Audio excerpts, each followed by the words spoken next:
All right. It's a beautiful day inside, even if it's not outside.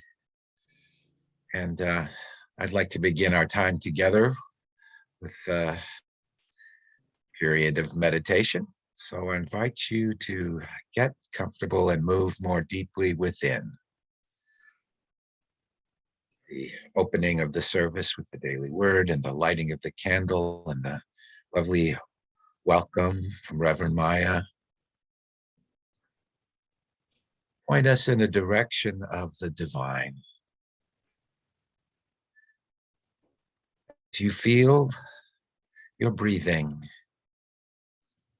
You're feeling divine life. We understand that when we say God or spirit, we are speaking of omnipresence. That includes divine life. So this life flows through you.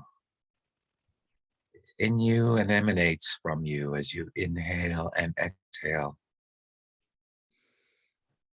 We allow ourselves to become more and more still inwardly and more open to this omnipresence, this divine nature, this divine life.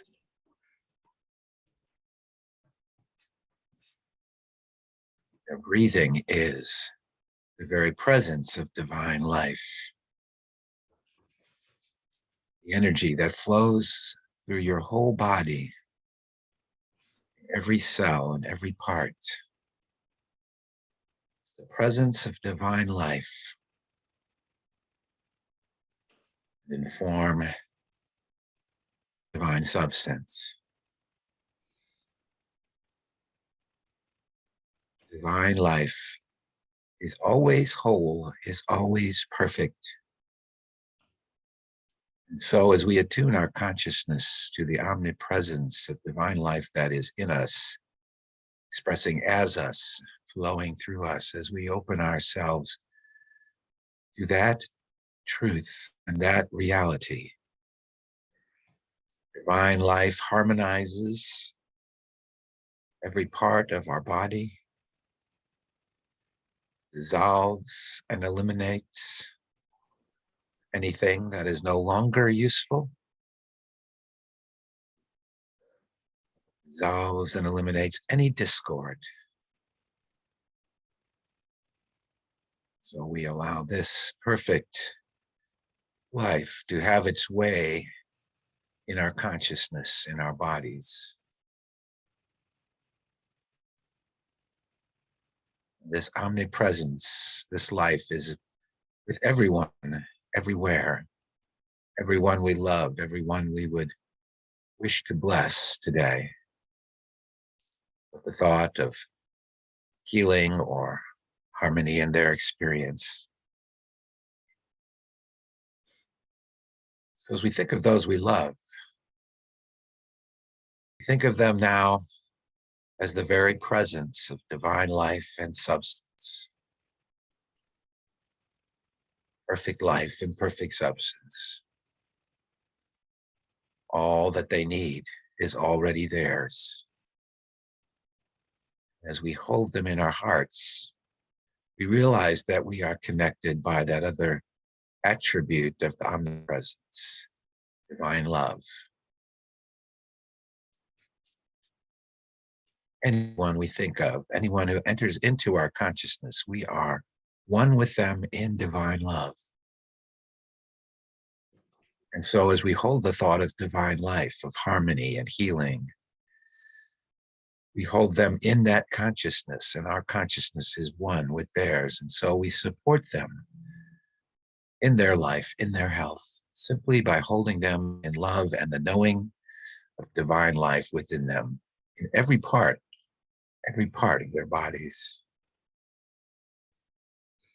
We are knowing that divine love harmonizes all their experiences, and divine substance, infinite substance, provides for their every need. This too is omnipresence and omnipotence. There is no other power. There is no other power but God the good, omnipresence, omnipotence, and omniscience. So our very knowing of these truths is divine mind, omniscience, knowing in us and as us. There is no separation. We release all thoughts of separation. Separation from our good, separation from others, separation from our loved ones. We let that all go, for we know it is false. Instead, we hold to the truth of divine unity, omnipresence, omnipotence, omniscience, all good, love, wisdom, joy. We open ourselves to the limitless good that is God expressing in us, as us, and through us right now, and in, as, and through anyone we think of. We are filled with and immersed in the Holy Spirit of life, love, and wisdom. Let it have its way in us and through us. We know God is knowing in us that this divine life, love, and light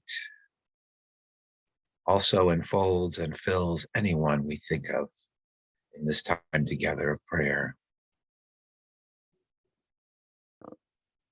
So I invite you now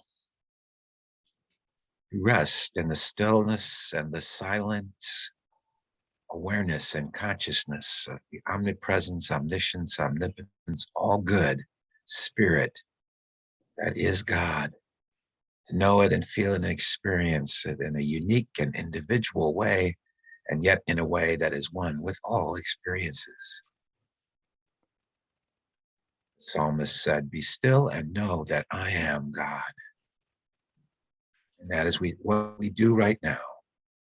Still and know that I am God.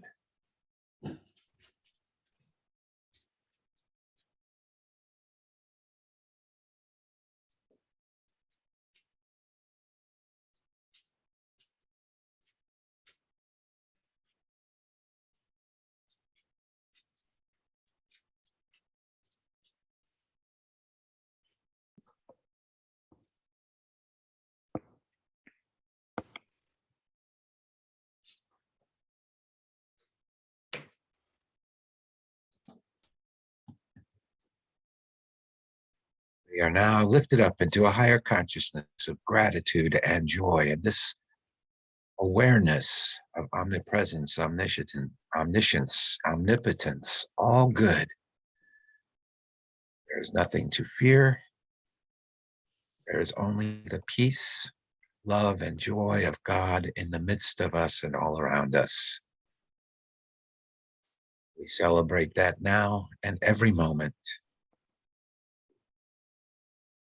This is the Christ consciousness, the Buddha consciousness, the mystic consciousness.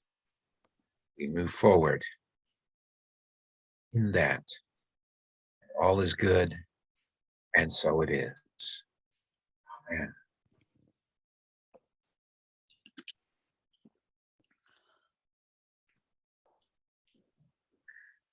All right. Well, tomorrow is Valentine's Day. This may be a first for me. I do not recall ever giving a Sunday talk on romantic love and Valentine's Day. Of course, I've been talking for over 40 years, so I don't remember everything that I've ever said, but it's definitely been a while. Most holidays are celebrated in pretty much the same way by most people. New Year's Eve is a party, right? For many, it means a hangover on the first morning of the year. Easter's a day when Christian adults dress up and go to church and the kids hunt for hard-boiled eggs. In the United States, Independence Day is cookouts and drinking and explosives. And what says freedom more than blowing things up? It's the American way. Thanksgiving is turkey, and for some, football, and for others, shopping. And of course, Christmas is food, decorations, presents, and church. And all of these holidays we often celebrate with our families and friends. But Valentine's Day is celebrated or not celebrated in different ways by different people. Couples go out on dates. Some get flowers, candy, jewelry, cards, and other gifts. And on the other hand, for the single and unattached, they may completely ignore the day. Some may feel a little depressed or anxious. Some may indulge in alcoholic beverages alone or with other unattached friends. Most holidays are centered around family, but Valentine's Day, unlike most other holidays, really revolves around relationships between two people rather than family and friends. Since Valentine's Day started as a religious holiday, a saint's day, it's worthwhile to consider how it might be related to spirituality. So first, as is my custom, I'll spend a few minutes talking about boring historical stuff. I like to set the bar low for expectations at the beginning so that by the end it turns out to be more interesting than listeners initially anticipated. So, historical stuff. Valentine's Day started as a Christian replacement for the Roman festival Lupercalia, which was celebrated on February 15th. Lupercalia was a fertility festival dedicated to Faunus, the god of agriculture, and to the founders of Rome, Romulus and Remus. According to Roman mythology, Romulus and Remus were abandoned as infants and raised by wolves. The Latin word for wolf is lupus, and hence we get the name Lupercalia. Now, at this point, you might be wondering if there is a connection between the words Roman and romance. Well, sort of. The word romance is derived from a Latin word meaning in the Roman style. But the use of that word evolved over the course of time to refer to a story or a poem written in a language other than Latin. The stories referred to as romance stories were originally adventure stories. Gradually, over the course of time, they came to refer mainly to love stories, hence romance from the Romans. Anyway, back to Lupercalia. According to one legend, part of the Lupercalia festival involved all the young women putting their names in an urn, and then the bachelors would have to draw a name, and then the couple would be paired for a year. It's an interesting legend, but it is disputed by some historians. What is pretty clear about the Lupercalia festival is that it involved animal sacrifices, which most religious festivals did in those days. The offerings made to Faunus and Romulus and Remus. And there was a lot of sort of partying in the streets. After the animal sacrifices, the young men or priests would run through the streets, hitting people with strips of skins from the sacrifice.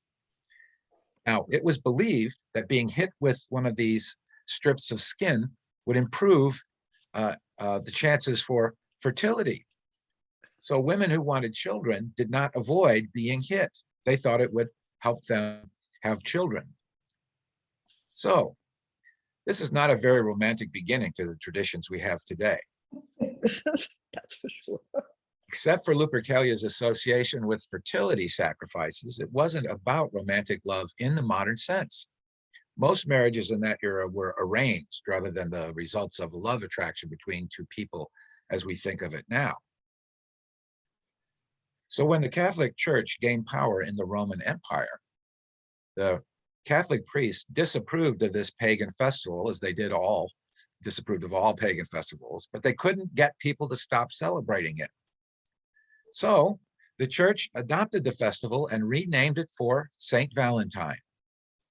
Now, evidently, there's some historical confusion about which early martyr named Valentine was celebrated by Valentine's Day. Valentinus or Valentine was a popular name in the early Christian era, so there were many martyrs who happened to be named Valentinus or Valentine.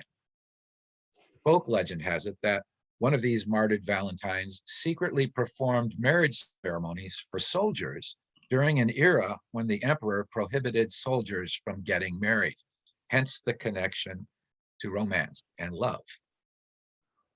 Now, the church's official Saint Valentine, whichever one he was, whoever he was historically, is the patron saint of lovers and also beekeepers and epileptics. The day over the course of time became primarily associated with romantic love and courtship. So much for the historical background of Valentine's Day. We generally agree that love is a spiritual quality, especially when we apply it to the idea of loving our neighbors, loving humanity, loving animals, the earth, and God.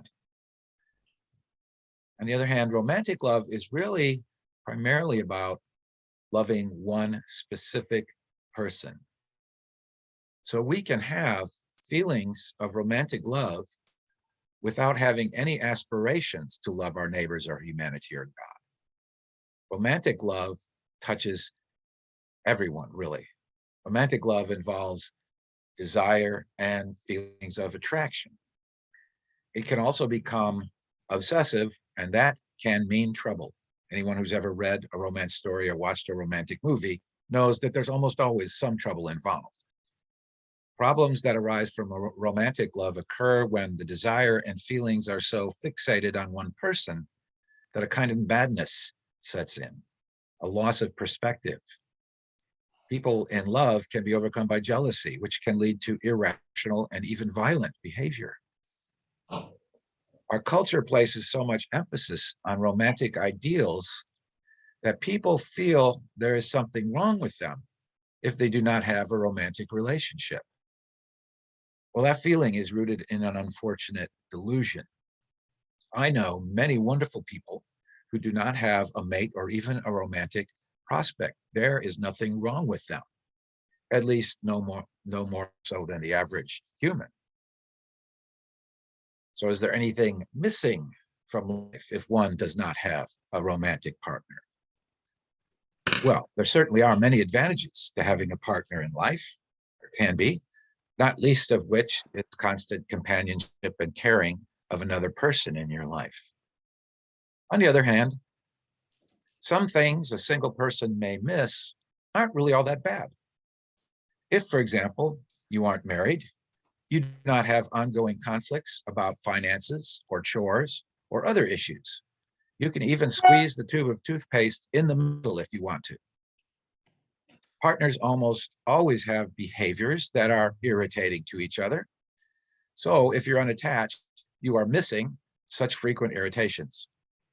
You're missing the concern about what the other person wants to do. You're free to do whatever you wish without consulting with the partner or worrying about how it will affect them.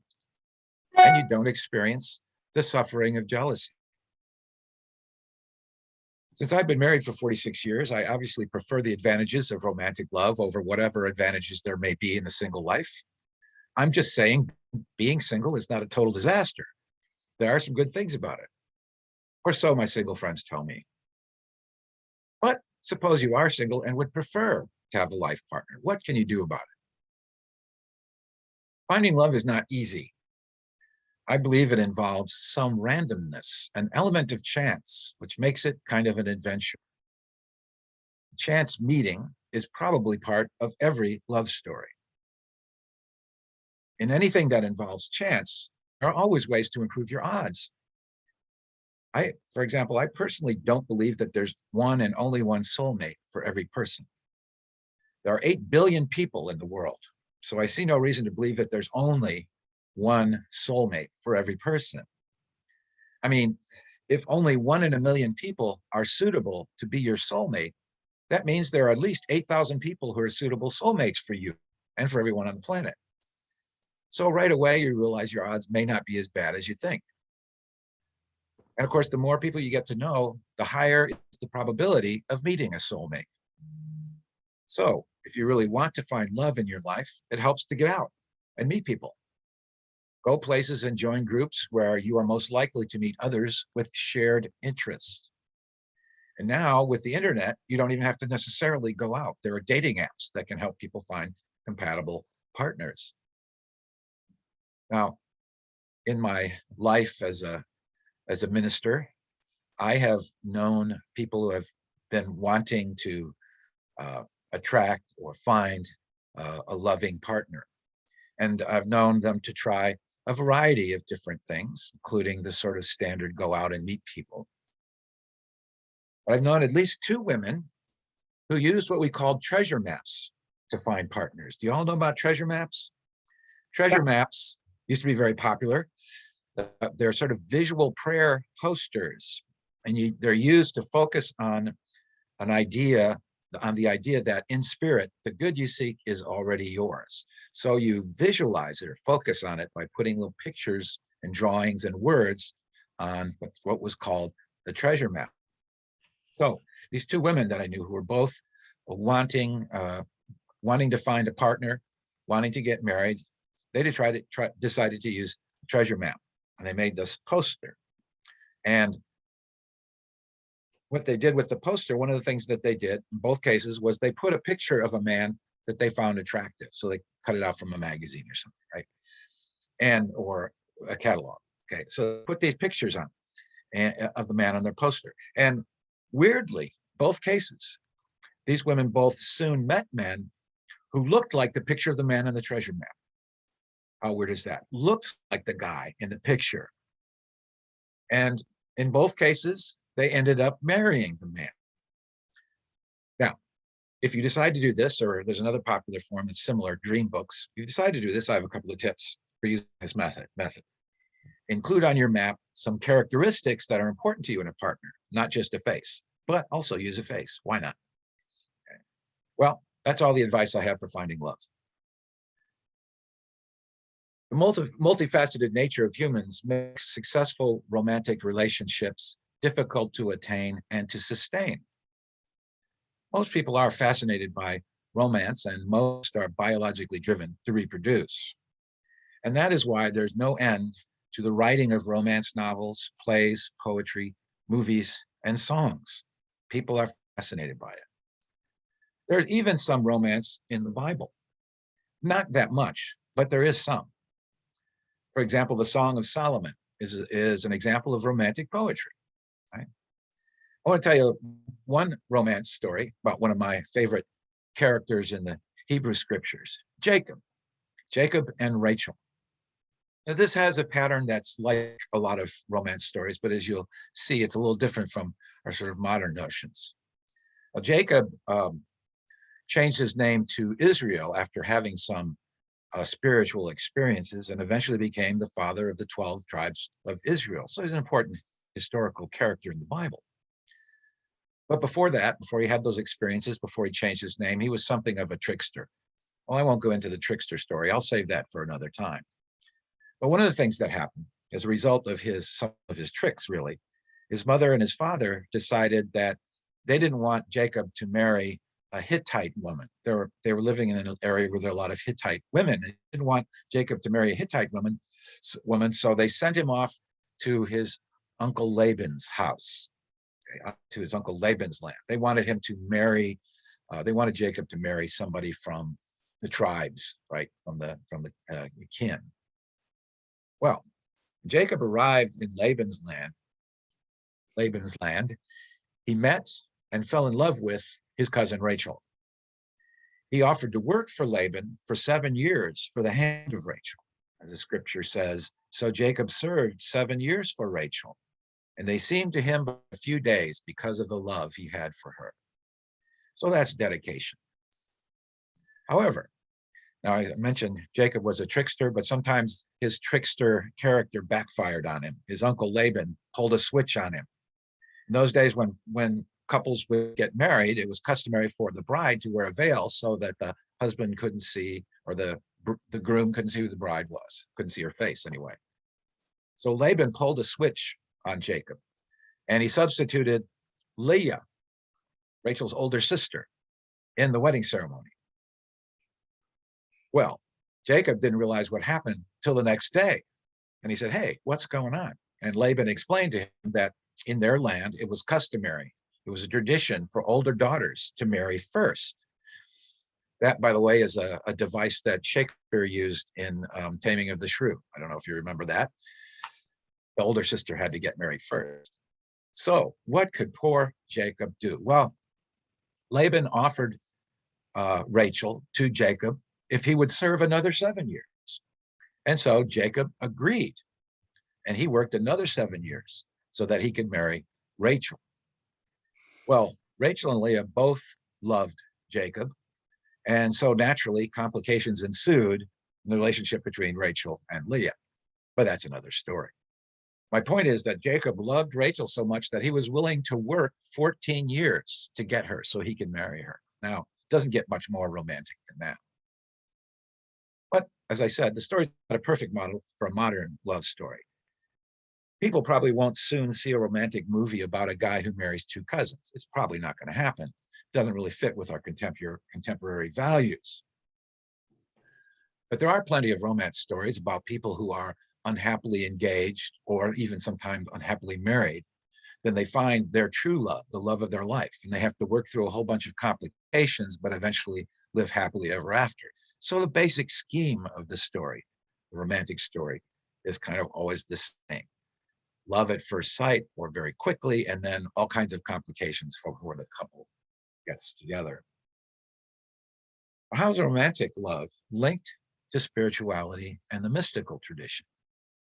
Well, one of the things we can see, I think, almost immediately is that the love for God and the pursuit of union with God often involves many complications. But it's also true that in the mystical traditions of the world, there is the idea of attaining union with God through the power of love. And in Hinduism and in Christianity, there are traditions of imaginatively loving God in various ways. So directing all emotions connected with love to God. So uh, it might be directing love to God as parent.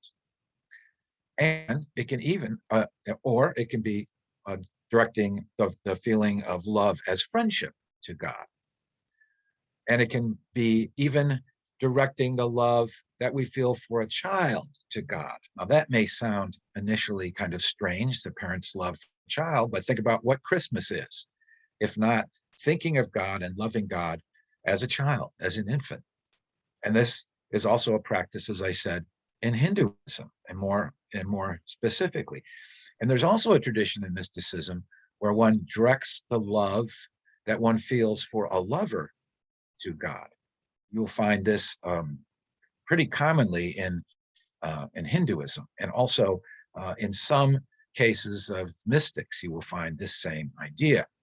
The idea is really fundamentally to attain union with God through love by directing all the energies of love, all the types of love towards the divine, to seek an experience of the divine.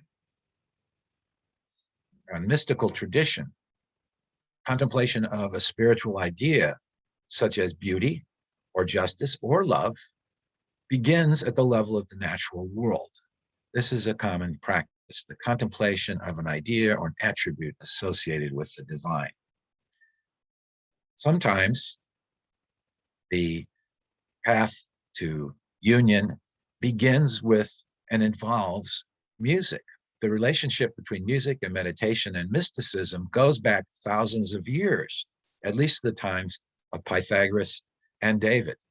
So it doesn't always have to be about visualization. It can also be about hearing beauty, or experiencing love through music. As it says in one of Shakespeare's plays, if music be the food of love, play on. Now, if you happen to be a jazz fan, you might have noticed that the title of my talk was borrowed from one of the greatest and most influential jazz albums of all time, A Love Supreme by John Coltrane. Now, I especially enjoy the music of John Coltrane, and he loved music more than anything. That was his number one thing. And over the course of time, in his playing of music, he began to have spiritual experiences. So this album, A Love Supreme, was composed and performed after he experienced the deepening of his spiritual life. One critic described the album as an epic oral poem to man's place in God's plan. Coltrane intended this to not only to express his spirituality, but to be his spirituality as he was playing it. Now, you're thinking about getting an album or listening to a Love Supreme, I will warn you, it is not meditative music in a conventional way. It's not peaceful or calm. It's joyful, it's celebratory, and it's avant-garde. You have to sort of let it wash over you to get the effect that I'm talking about. It's not to everyone's taste. I love the title. Listening to it can, I think, and I think has lifted people into a consciousness, greater spiritual consciousness of divine love. If you are more attuned to classical music, you may have had an experience of being transported by some piece, transported to another state of consciousness. So you understand what I'm talking about. Any music that you experience as spiritual, that touches you as beautiful, or that makes you feel a greater sense of connection to the universe or love, that is that experience of being transported to another place in consciousness. So the starting point of the spiritual path for divine union involves this meditation, this turning inward into stillness. And in the case of focusing specifically on the divine quality of love, you can begin by thinking of a person you love.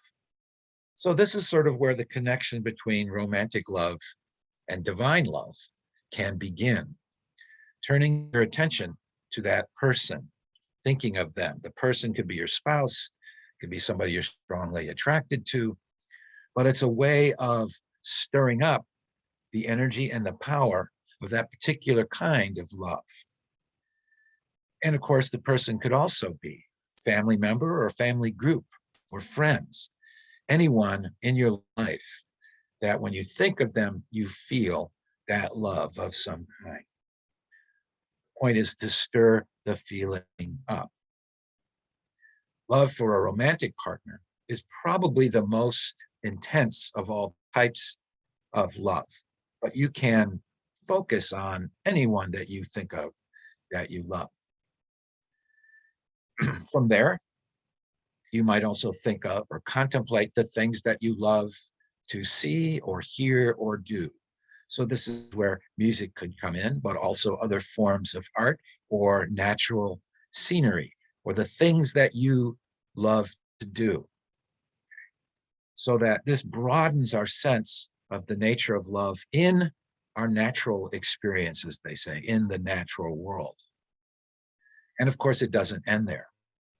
The mystic rises up to the level of love as a soul quality rather than a natural world thing. You shift your attention from visualization or imagining or listening to music and shift your attention to just the feeling of love. This is love at the soul level, where you recognize and are focusing on what that feels like for you, what love is for you, what that energy is in and of itself, right? Without necessarily being attached to any person or thing. Then, according to various mystical traditions of contemplation, we allow that love or imagine that love or feel that love expanding outward. So initially we feel it primarily in our body, in our souls, but we allow it to expand. We feel it all around us. We open to love itself, not just as a feeling in the body, but in a sense as something that is formless yet everywhere. So this is love at the level of universal soul. Then, letting go of images and feelings, you open to the experience of love, an idea, the idea behind all experiences of love. In a sense, this is an experience or an opening that is both a matter of feeling and a matter of intellect, but ultimately it is a matter of what we might call spirit. We're opening to what love is in divine mind as a divine idea on which all forms and gradations of love are based. All love emanates from this infinite idea in the infinite mind. According to the mystics, to experience this love beyond forms, and images and even beyond feelings, is to truly experience the realm of ideas, to experience the unity of all things in divine mind, to dissolve into the ultimate. And in this process, wherever you are in this process, you are releasing divine love at some level in such a way that it is certain that in some way it will harmonize you. It will bring greater harmony to your consciousness, to your soul, as we say. It will bring harmony to your body and experiences. Can't help but do that, because when we experience the divine manifests in us and in our lives in some way. So this is really all I have to say about Valentine's Day. It's all I have to say about Valentine's Day, as in terms of romantic love, in terms of mysticism, and in terms of a love supreme. And so I wish you today, tomorrow, for the rest of your life, this knowing of the presence of divine love in your heart, in your relationships, and especially as the experience of the divine presence which blesses all things. Namaste. Thank you. Namaste.